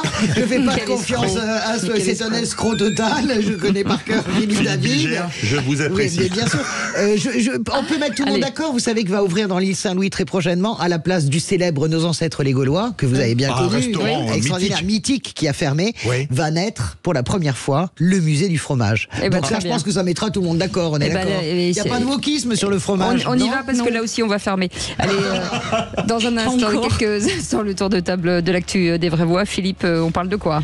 Une splendide embardée italienne. Ah, dis donc, ça fait rêver, Françoise de Gois. Moi, je parle de crépole, qui est le symbole du malaise français. Et vous, Sophie ? Le salut aux bénévoles qui se mobilisent à l'approche de l'hiver pour les plus démunis. Merci en tout cas de votre fidélité. Les vraies voix jusqu'à 19h. 0826 300 300. N'hésitez pas à communiquer avec nous. À tout de suite. Les vraies voix Sud Radio, 17h-20h. Philippe David, Cécile de Ménibus. C'est le karaoké des vraies voix hors antenne. Ça chante. C'est au moins un peu de joyeuseté ne nous fait pas mal de mal dans ce monde de fous. Ça va, Philippe Bilger ? Oui, j'ai perdu toute ma concentration en entendant François chanter. Attendez, il faut le dire parce que dans le même temps, Cécile et Philippe Bilger dansaient. On aurait dit John Travolta et Olivia Newton-John. Je tiens quand même à préciser une chose pour les gens qui nous écoutent. Je ne chante pas, moi je crie. C'est pas pareil. C'est-à-dire que grâce à cela, c'est pour ça que j'ai perdu mon tympan. J'arrive à peu près à ne pas être trop faux, mais je crie, je ne chante pas. On ne peut pas dire de moi que je chante, c'est pas vrai. Même quand vous parlez, vous criez comme ça. J'attendais la vacherie, je l'attendais, je ne savais pas de qui elle allait venir. Mais non, sauf que c'est moi mélodieux. Ça va, Sophie Gauguin ? Je vais très bien, mes deux oreilles. Sophie, toutes les semaines, elle se dit dans quoi je suis tombée. Oui, c'est ça, elle a bien raison. C'est la question qu'on se pose aussi tous les jours. Allez, tout de suite, le tour de table de l'actu des vraies voix. Mais maniez-vous le tronc, on va bientôt se mettre à table. Ça sent l'artiste à cette table, ça sent l'artiste. Je suis épuisé, moi. C'est horriblement fatigant d'être intelligent. Le tour de table de l'actualité. Et votre tour de table concerne un mannequin italien de 21 ans qui a décidé de devenir prêtre. Oui, alors c'est un jeune homme magnifique qui pourrait intéresser Françoise, Sophie ou... Il est très beau. Cécile. Je suis trop vieille. Il a été... Non, mais pas du tout. En 2021, il a été nommé le plus beau jeune homme d'Italie, mannequin, spécialiste de théâtre, doué en danse. Et il raconte très bien qu'à un moment donné, après avoir vécu quelques jours, ou plutôt un mois avec deux prêtres, il s'est dit, il faut que je concrétise la foi que j'ai.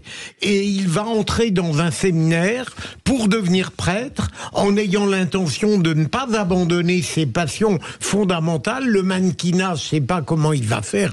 On peut peut-être le faire en Italie, le théâtre ou la danse. Ce qui me paraît extraordinaire, je suis fasciné par ces existences qui basculent, de mon point de vue, dans un sens tellement extraordinaire qu'on ne peut considérer que c'est forcément dans un bon sens. Moi, j'avoue que ça me plaît à 21 ans comme à 60 ans ou à 90 ans. J'aime ces gens qui, tout à coup, font des embarquées enthousiasmantes. Françoise de Gois. Il nous annonce son futur départ dans un monastère bouddhiste, je pense. Je sens que... Non, n'ayez pas d'inquiétude. Non, mais j'ai pas Je suis pas assez zen pour ça. Ce serait à votre honneur. Oui, j'aime beaucoup ce parcours aussi qui est quand même assez exceptionnel. Pour le mannequinat, vous savez que... Il s'appelle Eduardo Santini. Oui, il est d'une beauté à tomber par terre. Pour le mannequinat, ils avaient fait le même système. Et c'est Jean-Paul II qui avait autorisé le système du calendrier avec ce jeune prêtre absolument magnifique qui est devenu d'ailleurs le fantasme quasiment de toutes les femmes et de tous les hommes du monde entier. Il est magnifique ce calendrier, c'est la star, c'est ce superbe prêtre, donc il va pouvoir faire du mannequinat, j'imagine. Non, c'est assez exceptionnel. Non, il peut pas, il abandonne. Il abandonne sa carrière. En tout cas, le Vatican met en scène aussi la beauté de ses prêtres, parce qu'il y a des prêtres qui sont très beaux, et je pense qu'on est parti pour Les oiseaux se cachent pour mourir avec Richard Chamberlain, là, je pense. Non, mais c'est rassurant sur l'état du monde, le sens de l'engagement, quels que soient les parcours, partout. Il y a des gens qui changent de vie, qui s'engagent. Voilà. Vous trouvez ça rassurant? Déjà qu'on n'en a pas beaucoup, des beaux mecs, alors en plus. Et puis excusez-moi, mais ils sont homo en plus. Françoise Degois, qui va souvent en Italie, si elle va se confesser, le pauvre homme, il va passer 3 heures à la confession. Bien parce que généralement, c'est le prêtre qui se confesse à moi. Pour vous écouter tous vos péchés. 3 heures pour ne rien dire, c'est ça qui est fou. On finit en politique. Qu'est-ce que vous êtes désagréable? Moi, je vais quitter cette émission. Je pense que je pars au monastère. C'est impossible. Je vais mettre le souk au monastère. Vous êtes scellé. Vous êtes scellé. Voilà. Sophie, coup de cœur, puisque on enquille les coups de cœur ce soir pour les bénévoles de la Banque Alimentaire. Ouais, un peu d'humanisme et de douceur. Ils sont formidables, ces bénévoles qui, tous les ans, les 3e week-ends de novembre, se mobilisent, notamment ceux de la Banque Alimentaire. Je pense aussi évidemment à ceux du Resto du Cœur, pour collecter des fonds alimentaires pour celles et ceux qui ont des difficultés, ne s'en sortent pas. Le Téléthon, particulièrement là, toutes ces prochaines semaines. Le week-end prochain. Ouais, exactement. Et vraiment, ils sont admirables, moi, je trouve. Il y a une grande gentillesse, une grande humanité. J'aimerais plus souvent que on leur rende hommage. On le fait dans nos communes, mais au niveau national, c'est vrai qu'on n'y pense pas tout le temps. Et puis, je pense à toutes celles et ceux qui sont les bénéficiaires de cette générosité collective, parce que aujourd'hui, on le voit bien, la question du pouvoir d'achat, ça rejoignait ce que disait un des auditeurs au début. Enfin, il y a quand même, pour beaucoup de nos concitoyens, des fins de mois qui commencent le début du mois. Et c'est pas supportable aujourd'hui, avec des gens courageux qui travaillent aujourd'hui, qui sont bénéficiaires des colis alimentaires. Moi, je le vois dans ma commune, c'est plus 30% par rapport à l'année dernière. Ça, c'est la réalité du terrain en France. Et merci à ces bénévoles qui donnent beaucoup pour les autres. Et de dire à ceux qui bénéficient de tout cela que le premier pas à franchir, il y a des gens qui écoutent, qui tendent la main, et que c'est important de le faire. Bien de signaler qu'ils sont de plus en plus jeunes, et en plus c'est très important, je trouve, que d'avoir un engagement sur le terrain avec les plus jeunes. Pour l'avenir. Oui. Non, mais il faut savoir tendre la main. Nos CCAS, n'importe où en France, font un travail formidable de proximité, d'identifier les gens isolés aussi, beaucoup de femmes seules, et d'oser pousser la porte d'une mairie, c'est déjà aussi un premier pas, parce que derrière, c'est tout le réseau associatif qu'on peut mobiliser pour vous venir en aide. Et merci à ces bénévoles. Françoise. Et merci à eux. Et je rajouterai les étudiants, parce qu'en réalité, je parlais avec le président des banques alimentaires il y a quelques temps, et ils sont extraordinaires, parce que les banques alimentaires, en fait, elles fournissent les autres aussi associations, elles fournissent pas en direct. C'est comme, c'est l'hypermarché, enfin, c'est le fournisseur. Donc, c'est un travail incroyable de logistique, dingue. J'avais été visiter leur entrepôt, là, à côté de Paris. C'est très, très impressionnant. Et surtout, il disait que, voilà, ce qu'il voyait arriver, c'est le paupérisme de la jeunesse, des étudiants. Et ça, véritablement, j'en veux beaucoup, moi, au gouvernement Macron, finalement, ça, de ne pas avoir réglé aussi cette question-là de la jeunesse. Moi, ce qui me passionne, c'est au-delà de ce que vous avez si bien dit, Sophie, c'est pourquoi il y a des personnalités naturellement altruistes et d'autres qui sont profondément égoïstes. Et ça n'est pas... je me demande si ça n'est pas lié à l'enfance. Lorsqu'une enfance est dure, elle est enquistée sur elle-même et on ne fait peut-être pas attention à autrui. Ou l'inverse. Je ne crois pas que l'altruisme vienne comme ça dans le... Il y a une part d'éducation aussi. On en revient au sujet de débat de fond sur tout ce qu'on évoque aujourd'hui ensemble. C'est aussi beaucoup une question d'éducation. Et de tempérament collectif, un peu joyeux. C'est pour ça que je disais que c'était bien d'engager les enfants sur ce terrain-là. C'est vrai. C'est intéressant. Oui. Et je voudrais rendre hommage à ce qu'a dit Sophie. Il y a quelques jours, le Lions Club, le samedi, récupérait des denrées alimentaires dans le supermarché à côté de chez moi, et c'est des gens, ils récupéraient pour les banques alimentaires. Oui, c'est ça. Donc le Lions Club, le Kiwanis, le Rotary, etc. Je tenais à leur dire bravo aussi, parce qu'ils font du bon travail. Vous savez, et c'est merveilleux, parce que ça, c'est l'esprit français. C'était interdit avant, c'est pour ça que c'est bien de l'avoir. Et puis ce qu'a fait Arrache des Rambards, ça, il faut reconnaître qu'il a été absolument. Honnêtement, c'est ça la merveille des Français, parce que c'est vrai qu'on est gueulard, c'est vrai qu'on est individualiste, c'est vrai qu'on se plaint tout le temps. on râle tout le temps. Mais il y a quelque chose, c'est les Français, qui est quand même exceptionnel quand il s'agit d'être généreux dans la collectivité. Les Français sont individualistes, sont peut-être un peu rugueux, très arrogants, mais quand même, quand il y a Charlie, il y a 5 millions de gens dans les rues. Vous comprenez ce que je veux dire?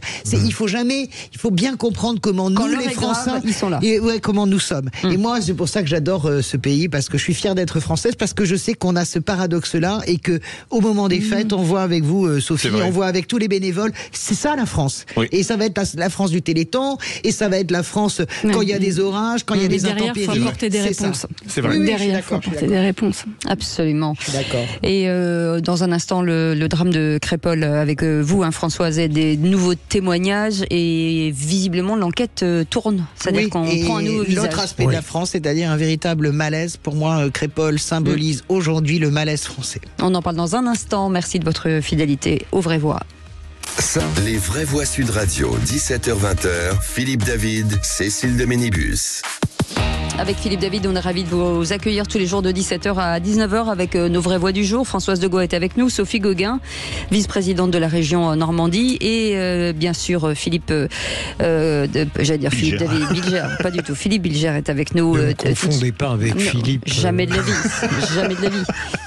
S'il vous plaît, soyons sérieux. Et Françoise Degois, on va revenir sur cette affaire terrible, cette affaire de Crépol qui je sais plus si on peut dire finalement fait divers ou pas fait divers. En tout cas, l'enquête est en train de tourner. Oui, elle tourne et elle devra nous laisser de grandes leçons. On a passé, ça fait 15 jours maintenant que Thomas est mort, tué à coups de couteau. J'ai bien compris, et moi j'ai fait partie des gens qui ont dénoncé l'atrocité, le caractère extrêmement charognard, ça n'engage que moi, de l'extrême droite, qui bien sûr en a fait un crime de raciste anti-blanc, ce qui a suivi la ratonnade des militants nazis, ou nazillons en tout cas, on peut les appeler comme on veut, ces manifestations, c'était des ratonnades, c'était le but, voilà. Et cette espèce d'acharnement qu'il y a eu d'un autre côté, peut-être aussi sur Patrick Cohen, qui a rapporté des faits qui étaient dans l'enquête. Aujourd'hui, le Parisien sort des éléments montrant que, au départ, il y a eu aussi probablement des gestes et des mots un peu difficiles de la part d'amis de Thomas, disant moi j'ai envie de me casser du bougnoul, etc. On ne sait plus vraiment qui a donné le coup de couteau. Et évidemment, les gens qui ont combattu le Rassemblement national utilisent ces arguments pour dire regardez, vous l'avez bien dit. Et moi je dis stop. Voilà, parce que Thomas, d'abord, est mort, ok ? Ça, c'est ça la plus grande tragédie de cette histoire. Ce gamin de 16 ans a pris un coup de couteau. Voilà. La façon dont l'extrême droite a instrumentalisé l'extrême droite, la droite radicale, et beaucoup de gens d'ailleurs, ont instrumentalisé cette mort est à vomir. Mais de l'autre côté, je n'ai pas envie qu'on instrumentalise les nouveaux éléments. Les gens se réjouissent. Regardez, vous l'avez bien dit, peut-être c'est pas un musulman qui l'a tué, mais quel est le sens ? Moi, je ne veux pas être coincée en tant que Françoise Degois, en tant que femme de gauche, mais vraiment de gauche, entre cette tenaille épouvantable qui va de ceux qui instrumentalisent dans un sens ou dans l'autre la mort de Thomas. Voilà. Et je pense que Thomas, c'est un désastre pour nous, parce que Thomas incarne absolument aujourd'hui le malaise français, cette bataille rangée entre l'extrême droite, la droite radicale et une partie de la gauche. Je ne veux pas, en tant que républicaine, me trouver dans cette tenaille, et je vais tout faire pour que cette tenaille casse, parce que il y a des millions de gens qui pensent comme moi, qui n'ont pas envie de taper et de voir dans les musulmans des potentiels djihadistes. Alors, dès qu'on voit un musulman, vous écoutez Marion Maréchal, c'est forcément un djihadiste, mais qui n'ont pas envie de voir dans la France insoumise le seul parti qui aime et qui respecte les musulmans. Voilà, je ne veux pas, je refuse. Philippe Bilger. Je ne parlerai pas autant de l'extrême droite que Françoise. Ça ne me paraît pas la leçon fondamentale de Crépol. En revanche, là où je la rejoins, quand on lit l'enquête du Parisien, c'est de voir à quel point les gens, et moi le premier, qui a quelques jours jour, on considérait que c'était une expédition punitive, que probablement c'était cette cité de la Monnaie qui était partiellement responsable, ont eu totalement tort. Quand on lit l'enquête du Parisien, on voit un racisme anti-blanc, on voit aussi un racisme, on va se faire les bougnoules, on constate que peut-être l'origine vient de ces jeunes rugbyman, donc c'est un ressort totalement complexe et ambigu qui fait qu'en réalité je raconterai l'histoire de manière totalement différente de celle que j'avais évoquée il y a quelques jours. Sophie Gauguin. Oui, je pense que le fait, moi je regarde que les faits, c'est qu'il y a un jeune qui est mort, assassiné en faisant la fête avec ses copains. Qu'après les commentaires sur l'enquête nous amènent de toute façon, vu le contexte, qu'à de la haine. Et moi je me mets à la place des parents qu'attendent que la justice soit rendue, je pense aussi le plus rapidement possible. Voilà. Donc le reste c'est beaucoup de paroles qui font beaucoup de mal dans les interprétations. Et je crois que là c'est un peu de dignité de la part de tout le monde, mais y compris de l'univers journalistique. Je suis désolée, je le dis. Moi, je pense aux parents et aux faits réels et que l'enquête se déroule le plus rapidement possible pour que la justice puisse être rendue. Non, mais je suis d'accord. On voit quand même la complexité de cette enquête. On l'avait dit dès le départ. Et je me souviens même que Willy Bilger, vous aviez mis des bémols parce que on était dans la même émission. Il dit attendons de voir l'enquête. La façon dont la droite extrême et l'extrême droite se sont jetés sur ce fait divers est indigne. Mais la façon dont il y a une forme de de soulagement aujourd'hui. Je regardais hier les tweets de certains députés de la France Insoumise. Je ne l'accepte pas non plus. Je veux dire, je l'accepte pas. Mais c'est absolument le symbole malheureux de notre malaise français aujourd'hui. C'est la récupération, ça c'est sûr. Absolument. Merci. Merci beaucoup Françoise. Et dans un instant, un autre fait compliqué, c'est un chauffeur de VTC qui a été mis en examen et incarcéré pour homicide volontaire 3 jours après la mort d'un supporter de football du club de Nantes. On va en parler avec Chérif Guémour qui est avec nous, journaliste à SoFoot. Merci d'être avec nous. Bonsoir. Est-ce que finalement, on est en droit de se poser cette question, un club de foot est-il un marqueur identitaire aujourd'hui ? Oui, le foot, c'est cloche-merde, c'est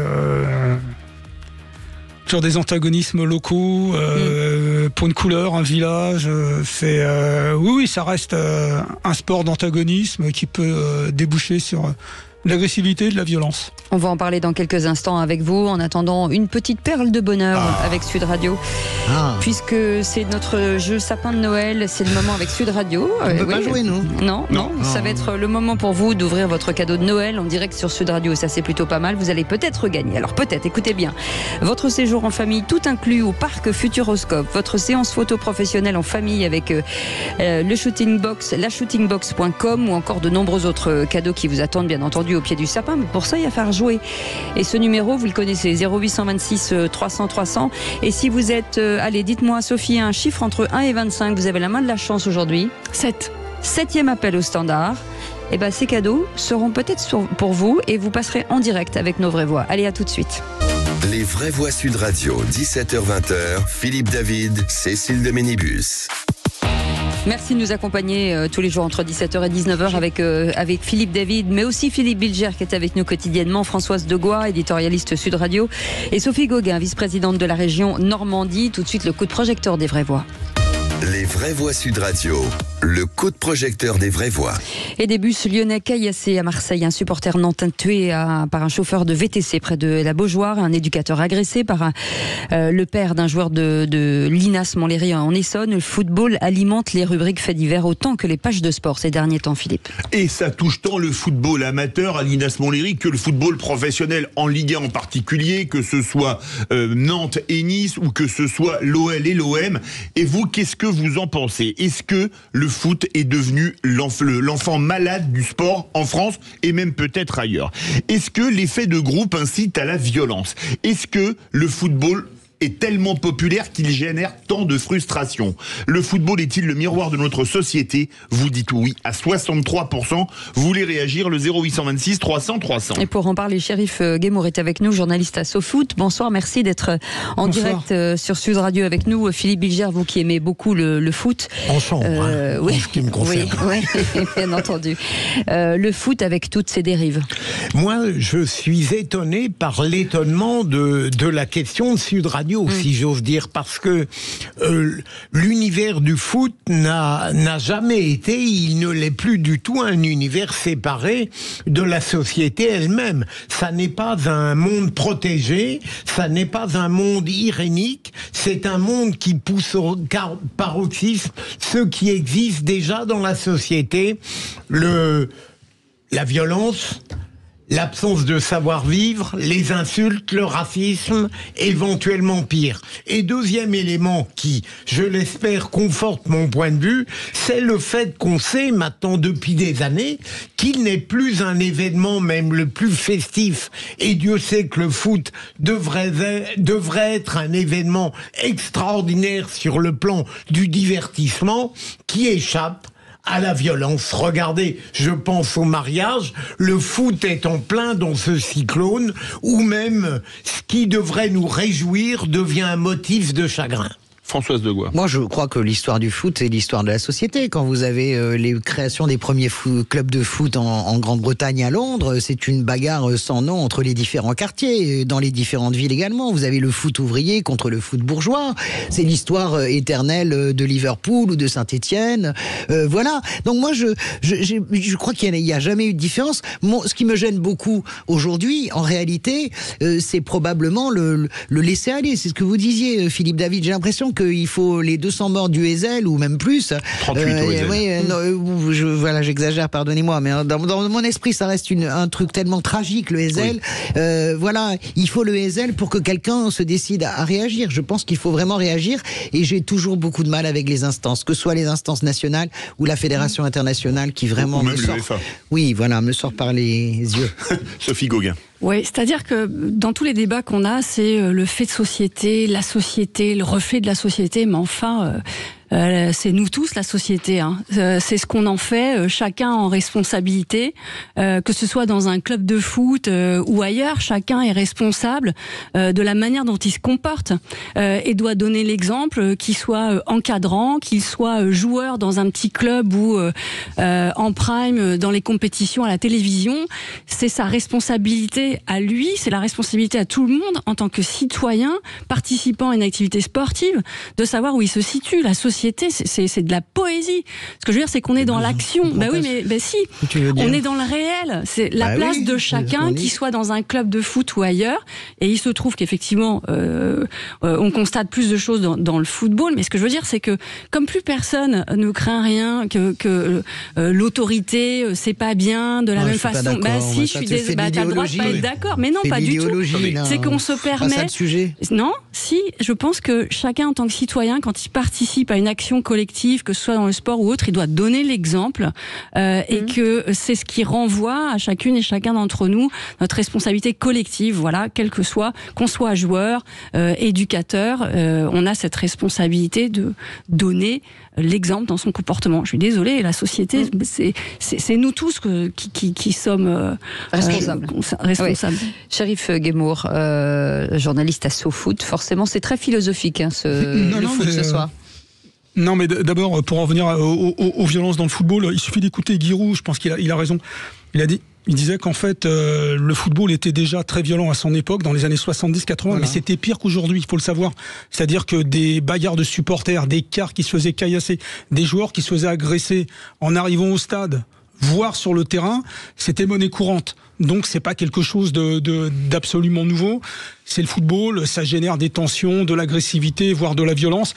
Je dirais peut-être que le phénomène nouveau, c'est le nombre de morts, parce que on n'était pas habitué à ça, mais il faut les circonscrire à l'extérieur du stade. dans le stade, ça se passe à peu près bien. Il y a des dérives. Oui, on a bien vu.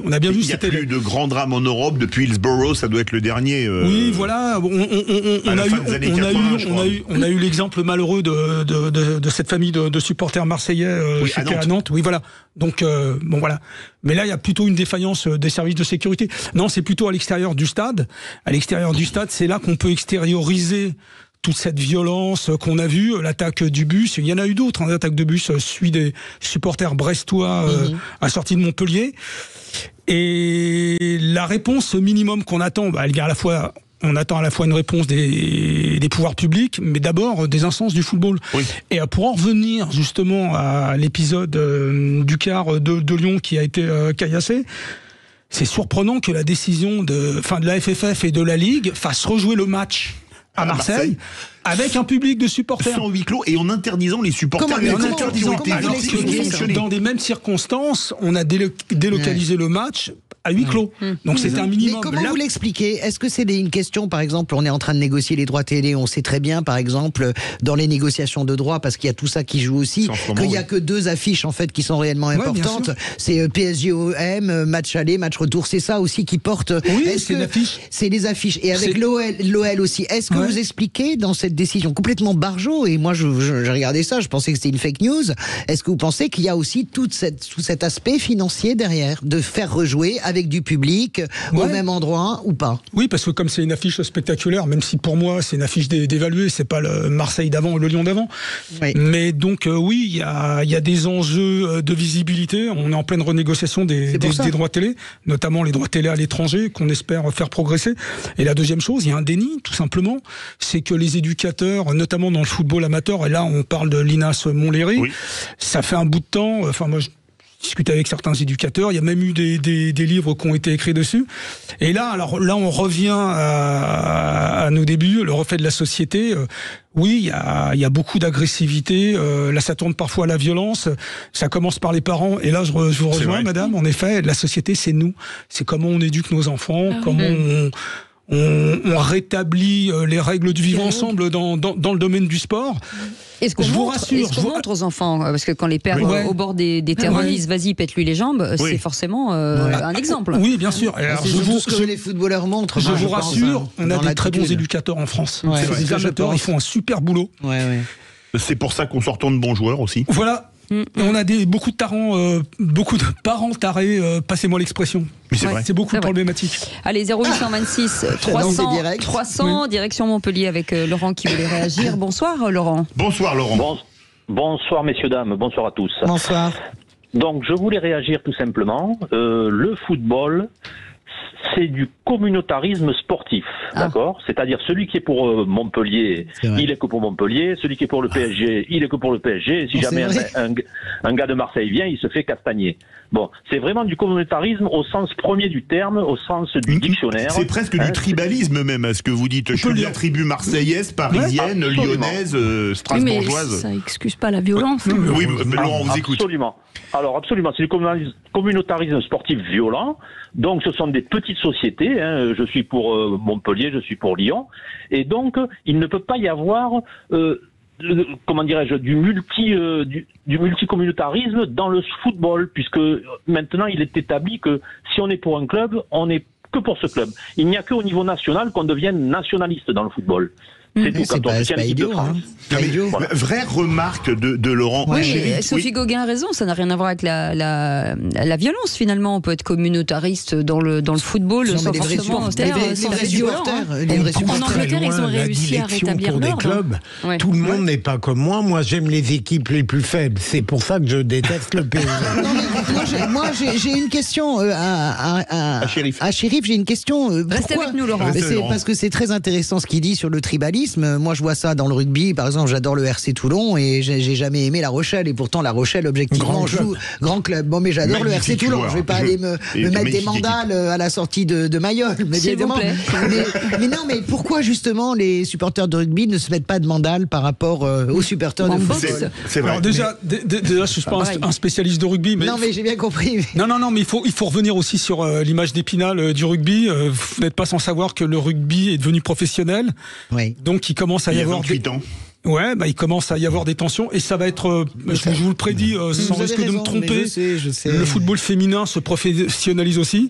Alors l'image d'Épinal du football féminin où on se respecte plus, il y a moins de violence, moins d'agressivité. Elles font beaucoup moins de cinéma sur le terrain. Ah oui. Quand elles prennent elles commencent à en faire. Elles commencent à en faire. Notamment si vous regardez la dernière Coupe du Monde qui a eu cet été, il y a plus de contestations arbitrales qu'avant. Mais ça c'est normal parce qu'il y a des enjeux. Et vous pensez que les rugbyman vont suivre le même chemin? À partir du moment où on va commencer à verser des salaires aussi délirants, enfin peut-être ça n'atteindra peut-être jamais. Vous pensez? Non, mais comment dire? Et puis il y a aussi. Alors attendez, je reviens aussi à un phénomène de compétition. Là, on va parler de la L1. N'oubliez pas que maintenant on est ramené à une première division, la L1, à 18 clubs, et que ça génère des tensions parce qu'il va y avoir encore 2 descentes et demie. Et voilà. Et dans les divisions inférieures, c'est carrément 4 clubs qui vont descendre. C'est pour ça qu'il y a aussi une agressivité supplémentaire cette année, avec la peur de descendre. Alors chez les dirigeants, chez les supporters. Et enfin, n'oubliez pas que cet été, il y a une réunion très importante. On a convoqué tous les arbitres professionnels de L1, de L2, de National. On leur a dit, attention, cette année, ça va être une année particulièrement agressive, avec cette peur, cette angoisse de la descente. Vous allez être sur la sellette très souvent. Tous les violences contre les arbitres aussi. Les contestations. Vous ne croyez pas, Chérif, à une explication psychologique? Un psychologue avait dit que comme dans le rugby, on se touche physiquement, les corps sont atteints, alors que dans le foot, théoriquement, on évite ça. C'est pour ça qu'on évite pas de baston, les affrontements après. Parce qu'on se défoule. C'est une question d'éducation. Enfin, quand vous avez arrêté les trucs de psychologie. Mais non, mais c'est pareil. C'est comme quand il y a un crime qui est commis, c'est un sujet psychologique. Non, je suis désolée. Peut-être parce que le rugby était un sport d'universitaire. Dans la boxe, qui est quand même un sport très violent, où les deux compétiteurs ou compétitrices se boxent, le respect se tient. C'est exactement ce qu'on dit. Le combat, ils se toisent, ils se provoquent. Oui, mais c'est du jeu, je suis d'accord. En Angleterre, par exemple, les autorités ont pris ce sujet à bras-le-corps, ont réussi à rétablir l'ordre autour des matchs de foot. Pourquoi on n'y arrive pas en France? Non, mais ils sont pour des interdictions à vie en Angleterre. On est tous d'accord là-dessus. Je voulais venir là-dessus sur l'Angleterre. Ce que dit Sophie est très intéressant, mais en Angleterre, comment est-ce qu'on a fait le tri dans les tribunes depuis le Hazel en mettant des places à des prix prohibitifs, et aujourd'hui pour aller au stade en Angleterre on peut plus être un prolo. Est-ce que c'est pas ça le contre-coup aussi? Oui, bien sûr. Alors, il y a 2 mesures. La première, c'est en effet d'avoir augmenté les tarifs. C'est un peu idiot parce que ça... Le public populaire est déserté. Sauf à Liverpool, où on garde une politique favorable à des tarifs populaires. Et la deuxième chose, il y a surtout une très très grande sévérité de la justice. Ils sont interdits à vie, les types. Interdits à vie, les interdictions à vie, pointés au commissariat, ce genre de choses. Et quand même, n'oubliez pas quand même que... Ça veut dire que nous, on a la main qui tremble, c'est ça? Oui. Le pied, en tout cas. Non, mais comment dire dans ces situations, il faut associer tout le monde, c'est-à-dire les clubs, les associations de supporters. Quand on parle des ultras, on a toujours la vision des ultras. Non, les ultras, c'est des gens responsables qui se groupent, qui discutent avec les clubs, qui sont des vrais interlocuteurs. Le vrai problème, c'est d'abord les instances qui pour moi sont dans le déni, qui cherchent à nous vendre absolument une image absolument merveilleuse du football où le racisme n'existe pas, la violence n'existe pas, les atteintes à l'arbitre n'existent pas, juste un petit badge. Donc il y a ça, et il faut réorganiser tout ça un peu. Je vais vous prendre un exemple assez intéressant, c'est les fameux concerts de rock. Pendant les premiers concerts de rock dans les années 60, 70, c'était des festivals ouverts aux 80. La violence est arrivée naturellement, parce que c'était des concerts qui avaient lieu la nuit, avec beaucoup de bruit, beaucoup d'électricité. Tous les violents ont débarqué et tout. Finalement, avec le temps, on s'est arrangé pour la sécurité, pour les assurances, pour les groupes étaient assurés. On finit plus à 2h du matin, mais on joue plutôt en fin d'après-midi. Pour tout ce qui est festival, grand rassemblement, on a appris à organiser ces choses-là. Et aujourd'hui, ça se passe à peu près bien pour des fois des tarifs assez élevés. Et on doit arriver à la même chose en football. Merci beaucoup, Chérif Guémour, d'avoir été avec nous. Avec lui, hein.